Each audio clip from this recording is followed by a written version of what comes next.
वाशिम जिल्ह्यातील सर्व तालुक्यातील गावखेड्यात लोकशाहीर अण्णाभाऊ साठे साहित्य रत्न यांची विविध ठिकाणी जिल्ह्यात फलकाचे पूजन व प्रतिमेचे पूजन करून कार्यक्रमाची सुरुवात करण्यात आली। हर एक ठिकाणी ज्येष्ठ समाजसेवक अण्णाभाऊ साठे यांच्या साहित्याचे अभ्यासक तसेच सर्व समाजातील बहुजन समाज व अनेक मान्यवरांच्या हस्ते साहित्यरत्न अण्णाभाऊ साठे यांच्या प्रतिमेला हार घालून पूजन करण्यात आले। प्रमुख मार्गदर्शनात आपल्या दमदार शैलीत अनेक मान्यवरांनी अण्णाभाऊ साठे यांच्या जीवनचरित्राबद्दल समजावून सांगून अनेक मान्यवरांनी आजही अण्णाभाऊ, डॉक्टर बाबासाहेब आंबेडकर, श्री संत गाडगे महाराज, मानवतेचे महान पुजारी राष्ट्रसंत तुकडोजी महाराज यांच्या विचारांची गरज असल्याचे सांगितले। जग बदल घालूनी घाव मत सांगूनी गेले भीमराव हे वाक्य आपल्याला इथली व्यवस्था कशी आहे यावरून स्पष्ट होते।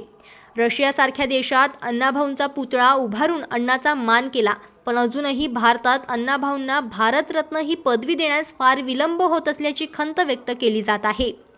कारंजा येथे झालेल्या कार्यक्रमात ज्ञानेश्वर खंडारे यांनीही अण्णाच्या कार्याचा गौरव केला।